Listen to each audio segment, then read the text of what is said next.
wa rasuluh wa habibuhu wa safiyuhu wa khaliluh.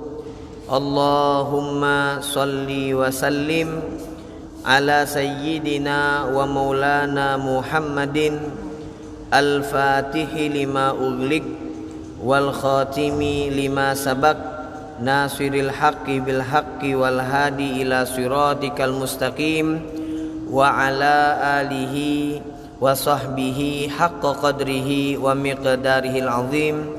Rabbi zidna ilma wa wasi' lana fi arzaqina wa barik lana fima razaqtana waj'alna mahbubina fi qulubi ibadik wa izza'a fi uyunihim waj'alna wujaha'a fid dunya wal akhirati wa minal muqarrabin ya katsiran nawal ya hasanal fi'al ya qa'iman bila zawal wa ya mubdi'an bila mithal falakal hamdu walakal minnatu walakash syarafu ala kulli hal wala haula wala quwata illa billah. Amma ba'd. Hadirin mustami'in rahimani wa rahimakumullah. Alhamdulillah, kembali di malam Rabu di antara maghrib dan isya, kita diberikan nikmat oleh Allah Subhanahu wa taala untuk bisa duduk beriktikaf di Masjid Al-Falah. Dengan duduknya kita di sini sambil kita menunggu kedatangan waktu salat isya, sambil kita mempelajari daripada satu kitab yang penuh dengan hikmah yang dikarang oleh seorang imam yang bernama Al-Imam Ibn Athaillah As-Sakandari. Insyaallah duduknya kita di sini menjadi salah satu wasilah kita untuk lebih dekat dengan Allah dan Nabi Muhammad sallallahu alaihi wasallam. Amin amin ya rabbal alamin. Hadirin mustami'in rahimani wa rahimakumullah. Pada malam hari ini kita akan membahas hikmah yang ke-31 kalau di dalam kitab ana, yaitu qauluhu radhiyallahu ta'ala anhu ma min nafasin tubdihi illa walahu qadarun fika yumdih.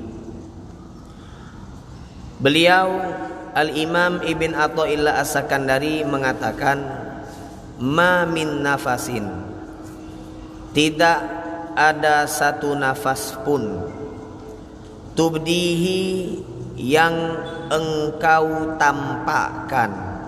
Maksudnya di sini tidak katik satupun nafas yang kita hirup ataupun satu nafas yang kita buang. Kan nafas itu kan kita hirup dan kita buang. Setiap nafas yang kita hirup lalu kita buang, tidaklah nafas tersebut illa melainkan kecuali walahu qadarun, kecuali ada qadar ataupun takdir Allah Subhanahu wa taala fika yumdihi, yang ditampakkan ataupun yang dijalankan oleh Allah Subhanahu wa taala di dalam dirimu. Tidaklah ada satu nafas yang kita tampakkan kecuali beriringan dengan nafas tersebut ada takdir Allah yang Allah jalankan di dalam diri kita. Nah, ini hikmah yang menyangkut daripada ilmu tauhid. Hadirin, sebagaimana yang sudah sering kita bahas di dalam pembahasan atau pelajaran di Masjid Al-Falah, bahwasanya seluruh apa yang terjadi di alam dunia, maka seluruh yang terjadi tersebut tidaklah keluar daripada ketentuan takdir Allah Subhanahu wa taala. Di dalam akidah ataupun di dalam rukun iman maka salah satu yang kita wajib untuk imani adalah beriman dengan qada dan qadar. Apa makna qada dan qadar?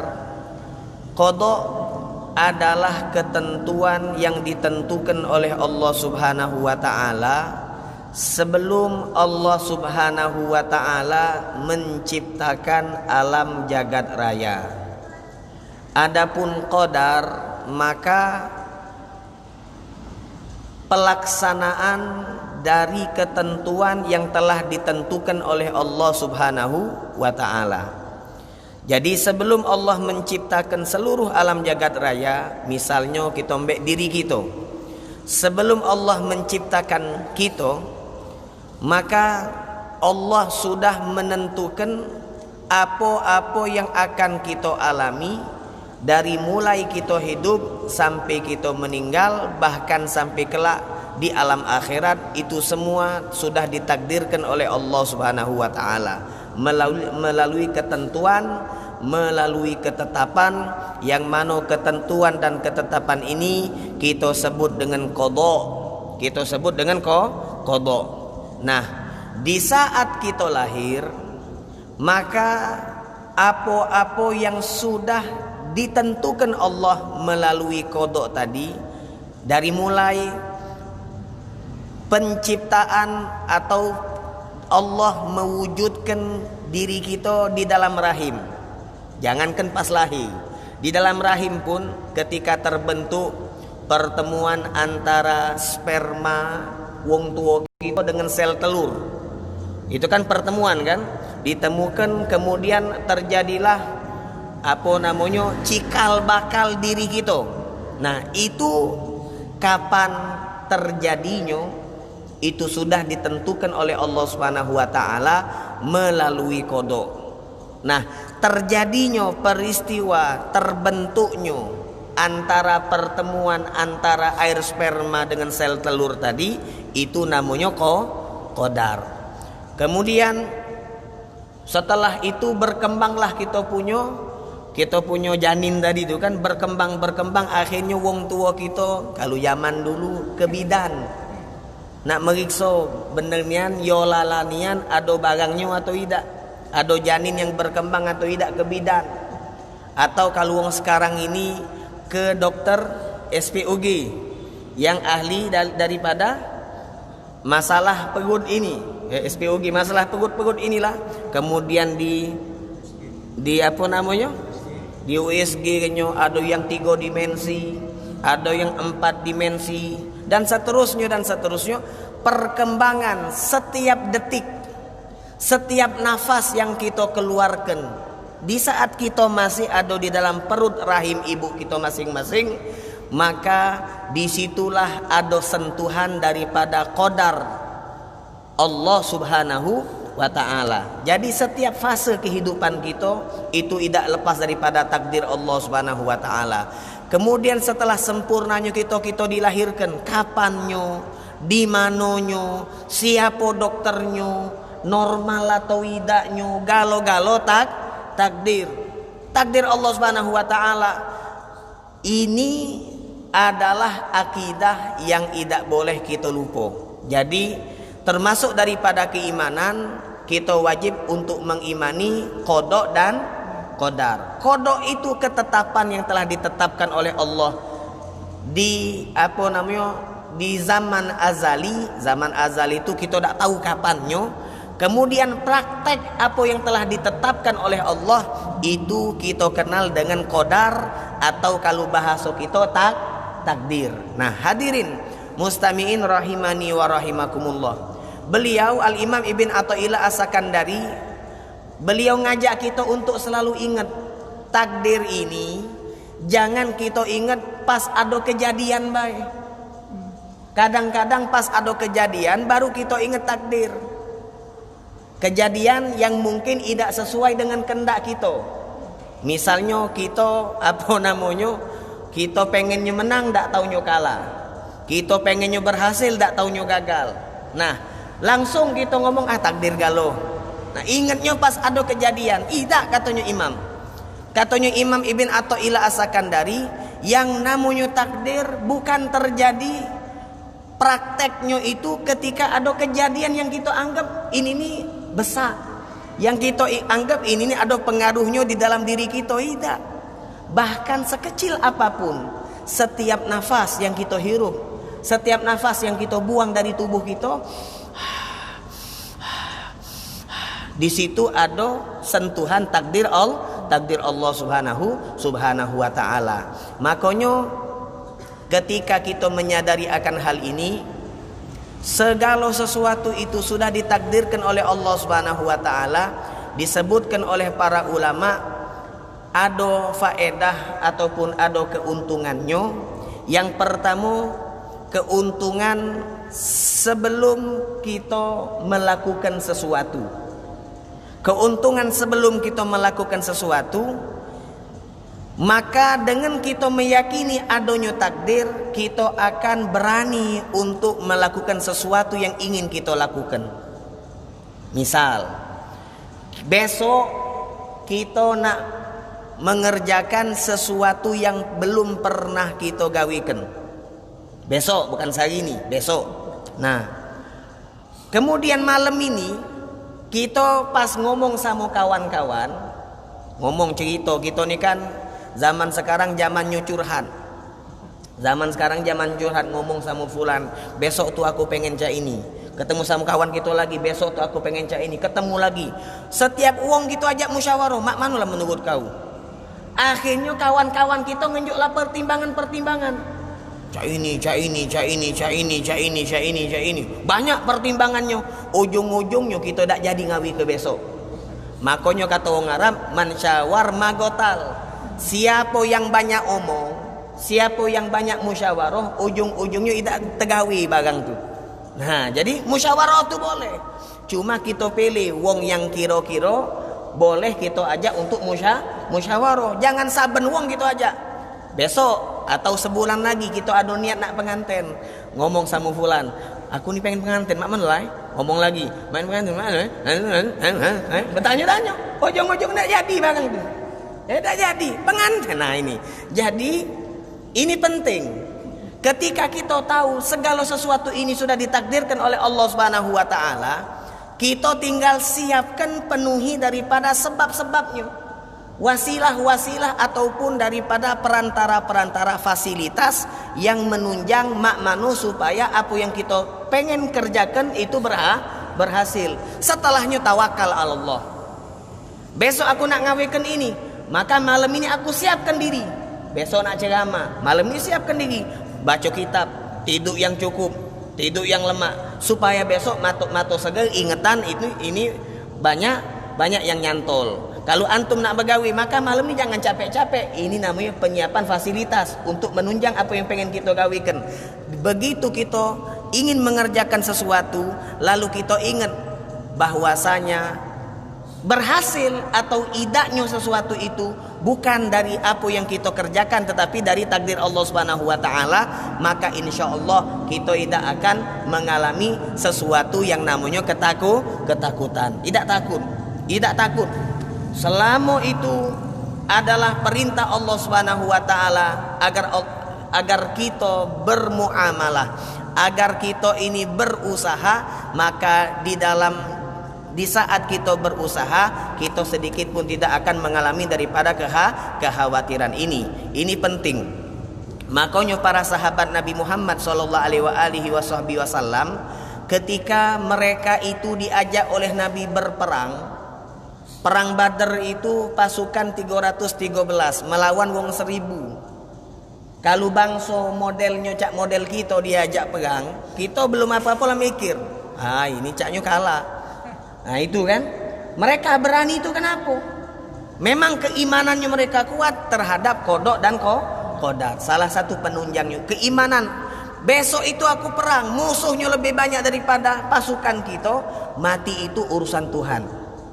Mati itu urusan Tuhan. Jadi kodok dan kodar ini penting untuk kita tanamkan. Kemudian ketika hal itu sudah terjadi, kita penting juga untuk menghadirkan daripada kodok dan kodar.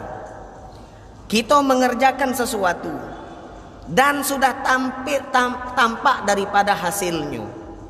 Nah, setelah tampak daripada hasil, penting untuk kita menghadirkan di dalam hati qada dan qadar. Buat apa? Ketika hasilnya berhasil sesuai dengan apa yang kita impikan, maka kita ingat ini nih bagian daripada takdir Allah Subhanahu wa ta'ala, maka lisan kita akan mudah untuk mengucapkan alhamdulillah. Kemudian di saat kita sudah berusaha, di awal kita ingat ini takdir Allah, yang akan terjadi itu takdir, aman, yang penting aku tawakal, ini untuk ngamankan hati. Berjalan dia, kemudian tampaklah hasil dari apa yang dia usahakan, ternyata hasilnya itu tidak sesuai dengan keinginan ataupun impian yang dia impikan. Maka di saat dia ingat ma min nafasin tubdi illa walahu qadarun fika yumdihi, maka kita akan ingat ketika ada takdir Allah Subhanahu wa ta'ala, hasilnya tidak sesuai dengan apa yang kita inginkan, maka di saat itu kita akan mengatakan inna lillahi wa inna ilaihi rajiun. Kita akan mudah untuk sabar. Kenapa? Karena kita ingat ini adalah bagian daripada takdir Allah Subhanahu wa ta'ala. Di saat kita diatur oleh Allah Subhanahu wa ta'ala untuk beribadah, sekarang ini alhamdulillah kita sudah sholat maghrib berjamaah pula. Kemudian sebelum kita duduk kita sholat sunnah. Kemudian kita sekarang ini tidak langsung balik ke rumah, tapi kita duduk beriktikaf sambil nunggu datangnya waktu sholat isya, kita dengarkan ilmu Rasulullah.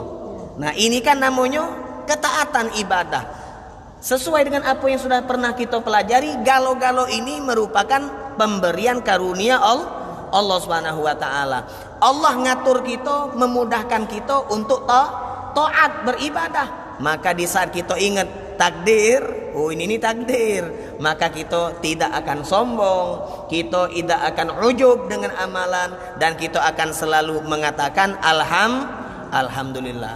Buat apa nak muji diri dewe dengan apa yang telah kita perbuatkan? Karena pada hakikatnya ibadah yang kita lakukan merupakan takdir Allah Subhanahu wa ta'ala. Wong yang dionyo sombong dengan amal, ujub dengan amal, disebabkan gara-gara mereka melupakan bagian daripada nikmat yang Allah berikan kepada dia, yaitu kesempatan, yaitu kemudahan, fasilitas yang Allah berikan kepada dia, sehingga dia mampu beribadah kepada Allah Subhanahu wa ta'ala. Sebaliknya, di saat kita diatur, naudzubillah tsumma naudzubillah, semoga kita dilindungi daripada maksiat. Misalnya kita diatur oleh Allah, kita dibuat menjadi wong yang tidak beribadah, artinya bermaksiat. Yang tampak nafasnya itu nafas maksiat. Nah, di saat kita ingat, oh ini takdir Allah, ini takdir Allah Subhanahu wa ta'ala, maka jangan kita mengatasnamakan takdir lalu kita menyalahkan, oh berarti bukan salah aku. Bukan, itu bukan cara wong yang beriman. Ini kan takdir juga, maksiat ini dari Allah juga yang ngatur. Tidak, bukan itu wong yang beriman caranya. Wong yang beriman ketika dionyo diatur oleh Allah, dikehendaki untuk bermaksiat, maka cepat-cepat dia tanamkan, dia tanyakan di dalam hatinya, kenapa Allah memilih aku untuk menjadi pelaku maksiat? Ada apa dengan aku? Jadi dituduhnya diri, aku nih alang kehinonya aku sampai aku dilarang untuk beribadah. Alang kejauhnya aku dari Allah sampai aku tidak diizinkan untuk sujud. Nah, di saat perasaan seperti ini kita hadirkan, maka akan tampillah sesuatu yang namanya taubat kepada Allah Subhanahu wa ta'ala. Jadi ini hikmah ketika kita selalu ingat selama kita hidup bahwasanya seluruh kehidupan kita itu tidak lepas daripada takdir Allah Subhanahu wa ta'ala. Hadirin mustami'in rahimani wa rahimakumullah. Oleh karena inilah Nabi Muhammad sallallahu alaihi wasallam beliau menyampaikan firman Allah Subhanahu wa ta'ala, yang mana ketika Nabi menyampaikan ini maka disebut dengan hadis qudsi. Kata Nabi Muhammad sallallahu alaihi wasallam menyampaikan firman Allah, "Ibnu Adam, wahai manusia, innama hiya a'malukum uhsiha, thumma ufikum iyyaha, faman wajada khairan falyahmadillah." Katanya Allah Subhanahu wa taala melalui lisan Nabi Muhammad, "Wahai manusia, ini amal-amal kalian selama kalian berada di dunia.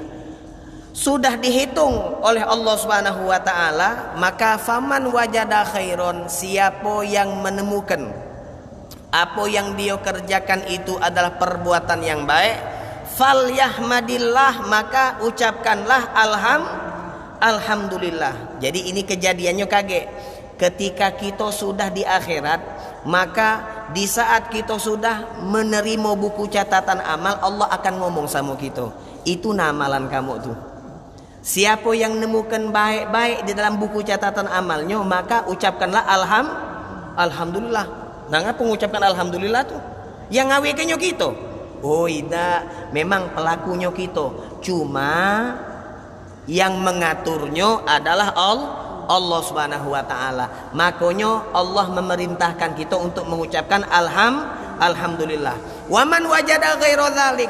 Kemudian katanya Allah Subhanahu wa taala melalui lisan Nabi Muhammad sallallahu alaihi wasallam, siapa yang dirinya mendapati buku catatan amalnya bukan penuh dengan kebaikan, akan tetapi sebaliknya keburukan. Apa kata Nabi? Fala yalumanna illa nafsah, maka jangan salahkan siapapun kecuali dirinya. Jadi salah ke diri dewek di saat kita menjadi pelaku maksiat. Jangan menyalahkan takdir Allah subhanahu wa taala. Hadirin mustami'in rahimani wa rahimakumullah. Setelah kita tahu bahwasanya segala sesuatu itu tidak lepas daripada takdir Allah Subhanahu wa taala, kita selain itu juga dituntut untuk berikhtiar.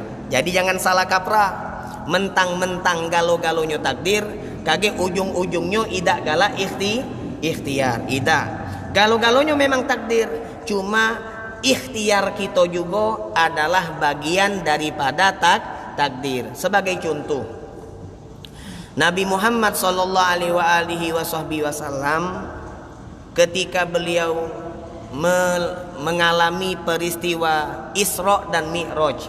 Isra dan Mi'raj itu sebelum kita nak manjangkeun cerita, terjadinya setelah hijrah atau sebelum hijrah. Isra dan Mi'raj terjadinya tuh setelah hijrah atau sebelum hijrah? Sebelum atau setelah? Tahu dari mana sebelum? Pas istri beliau Khadijah meninggal dan paman beliau Abu Thalib meninggal. Nah, ini terjadinya sebelum hijrah.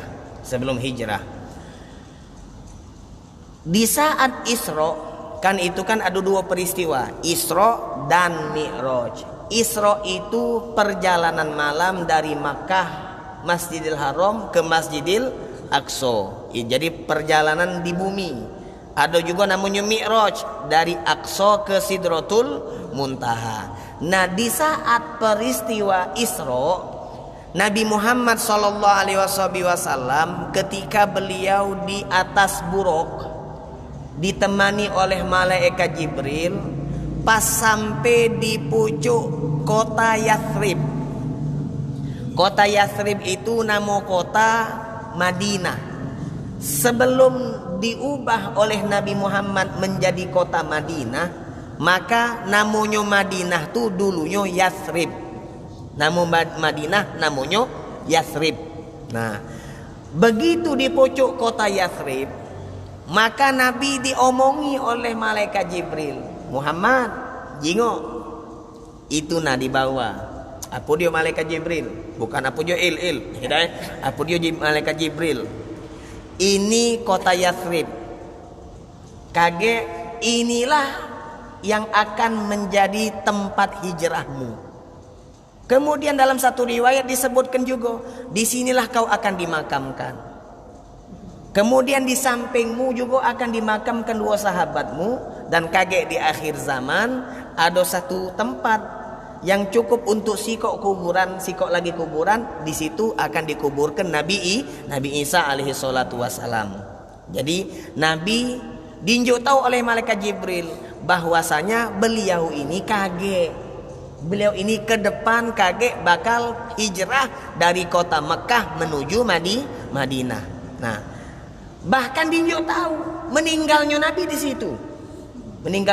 situ. Akhirnya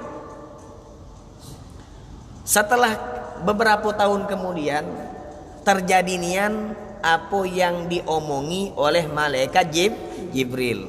Jadi Nabi ini sudah dapat informasi dari malaikat Jibril itu kira-kira valid atau hoax. Valid lah, ya kan, informasi dari Allah. Bukan cowok itu akan banyak hoaxnya. Hati-hati. Nah, Nabi tahu dari malaikat Jibril bahwasanya beliau pasti akan hijrah ke kota Madinah dan pasti sampainya juga dalam keadaan selamat, pasti. Lo kenapa? Karena malaikat Jibril sudah nunjuk tahu pasti terjadi hal itu. Ketika malam hijrah, bukan malam Isra dan Mi'raj, ketika malam hijrah, sebelum beliau hijrah itu maka Nabi Muhammad mempersiapkan daripada beberapa siasat agar supaya makmano hijrahnya Nabi Muhammad SAW itu tidak diketahui oleh seorang pun dari wong kafir Quraisy. Ini kan bertolak belakang. Informasi dari malaikat Jibril, beliau nih pasti nyampi. Kalau kita misalnya sudah dinjuk tahu, yang ngenjuk tahu kita malaikat Jibril. Kalau wong kita galak nyebutnya wangsit. Wangsit. Sudah dinjuk tahu bahwasanya kaget kau bakal nyampe di situ. Kita takut dah nak pergi ke sana. Takut dah. Oh, bukan tak takut lagi, patantang penenteng gitu. Ngelawan. Nah, inilah fungsinya takdir. Ingat, takdir ini akan memberikan kenyamanan di dalam hati. Kita tidak bakal takut karena kehidupan kita nih cuma sebatas menjalani takdir. Buat apa yang nak kita takuti? Apa yang perlu kita takuti? Karena ini kita sedang menjalani takdir Allah Subhanahu wa taala. Cuma ingat, jangan cari mati. Kita juga perlu memikirkan cak mano supaya ada ikhtiar, jangan spekulasi, jangan sok berani. Nabi Muhammad tahu bahwasanya beliau pasti nyampe, pasti, karena yang ngenjuk tahu malaikat Jibril. Cuma Nabi ngenjuk tahu kita, sehebat apapun pengetahuan kita tentang takdir, maka kita juga di lain sisi dituntut oleh Allah untuk berikhtiar. Dan ingat, ikhtiar itu juga bagian daripada menjalani takdir. Nah, ini. Jadi Nabi berikhtiar. Apa dia ikhtiar Nabi Muhammad? Sayyidina Ali bin Abi Thalib, beliau perintahkan untuk tidur di ranjang Nabi Muhammad. Diperintahkan untuk memakai selimut yang biasa dipakai oleh Nabi Muhammad. Untuk apa? Kalau ada yang ngintip, ada yang mengintai dari luar, wong kafir Quraisy ngintai, nyingoi dari luar, oh masih ada tidur, Muhammad masih tidur, padahal Nabi sudah keluar. Kemudian Nabi Muhammad SAW, beliau itu mengajak Sayyidina Abu Bakar As-Siddiq, dan beliau sudah memerintahkan Sayyidina Abu Bakar As-Siddiq untuk nyiwo sikok wong. Sikok wong ini ditugaskan untuk apa? Cuma tugasnya ngapus jejak langkah tunggangan Nabi Muhammad. Kan di padang pasir, kalau berjalan maka tinggal dipelei jejaknya be. Nah, jejak-jejak itu disuruh untuk dihilangkan. Mak mano caranya? Ada wong disewa oleh Sayyidina Abu Bakar As-Siddiq, disuruh ngawak kambing. Jadi ngawak serombongan kambing, gerombolan kambing berjalan setelah jalannya Nabi. Jadi unta Nabi di depan sama Sayyidina Abu Bakar As-Siddiq, dengar lagi datang rombongan kambing. Jadi jejak langkah itu tidak kejingoan. Siasat. Nabi apakah di saat itu khawatir tidak bakal nyampe ke kota Madinah? Khawatir tidak Nabi? Tidak, yakin Nabi pasti nyampe. Cuma ini bagian daripada ikhtiar. Kemudian Nabi, sebagaimana cerita yang sangat terkenal, Nabi tidak langsung berjalan ke kota Madinah, tapi Nabi sembunyi beristirahat di Gua Thur. Beliau lama di situ 3 malam. Singit di Gua Thur supaya apa? Kalau misalnya ketahuan juga wong kafir Quraisy keluar dari kota Mekah, mereka udah jalan jauh nyari Nabi Muhammad, ndak taunya Nabi masih parah. Gua Thur ni parah dari kota Mekah, tidak jauh. Wong nyari jauh-jauh ternyata tak katik, maka mereka putus asa, mereka balik ke kota Makkah. Nah, jadi Nabi sembunyi, ini bagian daripada ikhtiarnya Nabi Muhammad sallallahu alaihi wasallam. Sekali lagi, apakah Nabi takut? Tidak takut Nabi, cuma ini menjalani daripada takdir. Yang terakhir, apa yang diperbuat oleh Nabi Muhammad? Beliau tidak berjalan di jalan yang biasa dijalani oleh wong kafir Quraisy. Beliau lewat jalan lain. Lewatnya jalan yang tidak biasa, di jalan pesisir pantai. Tujuannya sama, supaya tidak ketahuan. Nah, ini galo-galo daripada siasat Rasulullah SAW. Nah, hadirin, ketika beliau sudah menjalani galo-galonya ini, Nabi Muhammad memerintahkan Ali bin Abi Thalib, kemudian memerintahkan siapa namanya Sayyidina Abu Bakar untuk menyewa suatu orang untuk menghapus daripada jejak. Kemudian beliau nginep di Gua Thur, lalu beliau berjalan di pesisir pantai. Ini sudah maksimal ikhtiarnya Nabi Muhammad. Ini ikhtiarnya maksimal sudah. Cuma ketika pelaksanaannya, apakah pelaksanaan daripada ikhtiar itu berhasil? Jawabannya tidak berhasil. Loh, kok tidak berhasil?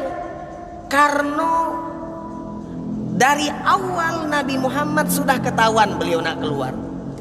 Begitu Nabi Muhammad nak keluar, tiba-tiba rumah beliau sudah dikepung.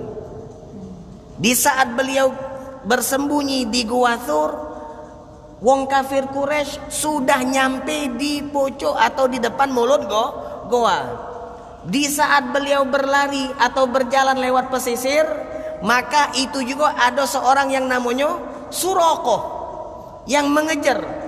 Yang dionyo itu pengen untuk mendapatkan hadiah dari sayembara. Ketahuan galo-galo. Nah, ikhtiarnya maksimal. Ketika beliau keluar rumah, ternyata wong kafir Quraisy sudah mengepung rumah Nabi Muhammad. Beliau berdoa kepada Allah Subhanahu wa taala. Di saat Gua Thur, samu la tahzan innallaha ma'ana. Beliau berdoa kepada Allah Subhanahu wa taala. Ketika beliau dikejar oleh Suraqah, sama beliau juga berdoa kepada Allah Subhanahu wa taala. Artinya hadirin, di sini mengajarkan kepada kita, memang galo-galonya adalah takdir, cuma ingat kita dituntut untuk berikhtiar, dan di dalam ikhtiar jangan lupa kita untuk selalu berdoa kepada Allah Subhanahu wa taala. Nah, ini penting untuk kita ingat. Yang terakhir dijelaskan di dalam kitab yang dikarang yang disusun oleh Syekh Ali Baros. Beliau mengatakan, nafas yang kita keluarkan ini ada 3. Al-anfas bil abdi salasatun. Nafas yang kita hirup, yang kita buang ini terbagi menjadi 3. Imma jauharatun la qimatalaha wa huwa kullu nafasin ahyahu bi dzikrillahi ta'ala au amalin min a'mali ta'ah. Yang pertama adalah nafas yang nilainya yang tidak ternilai harganya, mahal. Ada nafas yang sangat mahal, bahkan tidak ternilai harganya. Nafas seperti apa? Adalah kullu nafasin ahyahu bidzikrillah. Setiap nafas yang digunakan untuk ingat Allah, atau untuk beramal dengan amal yang diridhoi oleh Allah Subhanahu wa taala. Maka beruntung di saat kita punya nafas. Kita punya nafas itu, setiap nafas kita diberikan ilham, bantuan oleh Allah untuk ingat atau untuk beramal soleh. Itu nafas yang paling mahal harganya. Yang paling mahal harganya, bahkan tidak ternilai harganya. Yang kedua, wa imma ba'rotun la qimatalaha. Ada juga nafas yang diibaratkan oleh ulama seperti ba'roh, bukan seperti jauharoh. Kalau yang pertama tadi, nafas ibarat jauharoh, permata yang tak ternilai harganya. Ketika nafas digunakan untuk zikir dan untuk ingat Allah atau beramal dengan amal soleh. Yang kedua, nafas seperti ba'roh la qimatalaha. Apa dia ba'roh tu? Ba'roh tu kotoran unta. Nafasnya kita ni manusia, tapi di saat kita bernafas, nafasnya itu diibaratkan oleh ulama seperti, minta maaf, kotoran unta. Mak mano itu kotoran unta? Laki matalah, tidak kati nilai. Siapa nak beli kotoran unta? Ada di pasar guto, ada orang nyual ini, tidak kati kan? Tak kati harganya. Nah, nafas seperti apa? Wa huwa kullu nafasin kharaja ma'a ghaflatin. Di saat kita bernafas, narik nafas, tetapi di saat itu pula kita ghaflah, tidak kita gunakan untuk ingat Allah Subhanahu wa taala. Artinya lalai. Tidak bermaksiat, cuma tidak zikir. Tidak bermaksiat, cuma tidak amal. Maka nafas itu kage di akhirat nilainya seperti kotoran unta. Na'udzubillah. Rugi tak? Rugi. Sangat rugi. Tidak bermaksiat ini, tidak bermaksiat. Kita cuma sebatas lalai, bukan melakukan perbuatan yang haram. Tidak kita gunakan nafas itu untuk zikir, tidak kita gunakan untuk ibadah, maka nilainya seperti kotoran unta. Rugi. Wa imma, atau yang ketiga katanya ulama, hasratun la akhirolaha. Ada nafas yang kita buang, yang kita hirup lalu kita buang. Nah, di saat kita buang, yang sudah lewat, artinya nafas itu yang sudah lalu. Hasratun akan mendatangkan daripada hasroh, penyesalan, la akhirolaha, yang dak kati akhirnya. Apa dia? Wa huwa kullu nafasin ista'malahu fi maksiatin. Adalah satu nafas yang kita gunakan untuk bermaksiat kepada Allah Subhanahu wa taala. Na'udzubillah tsumma na'udzubillah. Jadi tinggal kita pilih. Kita bernapas selama 24 jam. Nafasnya kita selama 24 jam. Sejam berapa ribu kita punya nafas, sudah wallah alam tak tahu lagi. Nah, dari nafas-nafas tadi terbagi menjadi 3. Ada seperti permata, ada seperti kotoran unta, ada yang akan mendatangkan hasratun, yaitu kerugian, penyesalan yang tiada akhir. Makanya disinilah kita perlu di dalam kitab Bidayatul Hidayah, kita perlu di saat kita setiap pagi, di setiap pagi katanya Imam Ghazali, sebelum terbit matahari ada 4 amalan katanya Imam Ghazali yang perlu untuk kita lakukan. Antum coba buka kitab Bidayatul Hidayah. Yang pertama amalannya itu, setelah kita sholat subuh, sembari menunggu kedatangan waktu isyraq atau waktu terbit matahari, ada 4 amalan yang perlu kita lakukan. Pertama zikir, ya kan? Yang kedua qiraatul Quran. Yang ketiga berdoa. Yang keempat tafakur. Apa dia 4? Pertama zikir, yang kedua qiraatul Quran, yang ketiga berdoa, yang keempat tafakur. Nomor 1, 2, 3 itu bisa kita gabungkan. Antum kalau nak ngamalkan, nak bertanya, Ustaz aku habis subuh tu amalannya apa lah kira-kira? Baca zikir pagi dan petang. Ada kitab mudah kita dapatkan di mana-mana. Tulisan judulnya tu zikir pagi dan petang. Atau ada satu kitab yang disusun oleh Al-Habib Abdullah bin Alawi Al-Haddad, namanya Al-Wirdul Latif. Di sini ada Al-Wirdul latif, wirid latif. Wirid latif ini apa dia? Susunan zikir dan doa yang dirangkum oleh ulama yang bersumber dari hadis Nabi Muhammad SAW. Dibaca pas kapan? Pas pagi sebelum terbit matahari dan petang sebelum terbenam matahari. Nah, itu namanya al-wirdul latif. Ini di sini al-wirdul latif. Kemudian setelah itu kalau masih ada waktu kita baca surat Yasin. Kita baca surat Yasin. 1 2 3 sudah kita dapat dengan membaca wirdul latif dan kita membaca surat Yasin. Nah, yang keempat kita diajarkan oleh Imam Ghazali untuk bertafakur. Bertafakur itu apa yang perlu kita tafakuri? Katanya Imam Ghazali, pertama tafakur alangkah banyak kita punya dosa. Ini setiap pagi kata Imam Ghazali, sebelum terbit matahari bertafakur. Apa dia yang kita tafakuri? Alangkah banyak kita punya dosa. Itu yang pertama. Yang kedua yang perlu kita tafakuri apa dia? Alangkah dekatnya kita dengan kematian. Nah, dengan bertafakur seperti ini, aku ni banyak dosa, aku ni dengan lagi mati. Kita bertafakur seperti ini sebelum terbit matahari, maka insya Allah dari dua tafakur ini akan menimbulkan motivasi di dalam diri agar kita tidaklah akan kita menggunakan nafas kita satu hari satu malam yang akan kita lewati dari mulai terbit matahari. Ini kan sebelum terbit. Jadi kita memikirkannya, alangkah banyak dosa, alangkah dekat aku dengan kematian, maka akan menimbulkan tekad dan niat di dalam hati, sehari ini aku tidak galak maksiat. Sehari ini aku akan selalu taat. Nah, ini jadi cara supaya nafas yang ketiga tu, bahkan nafas yang kedua tidak kita dapatkan. Kan tadi 3 nafas kan?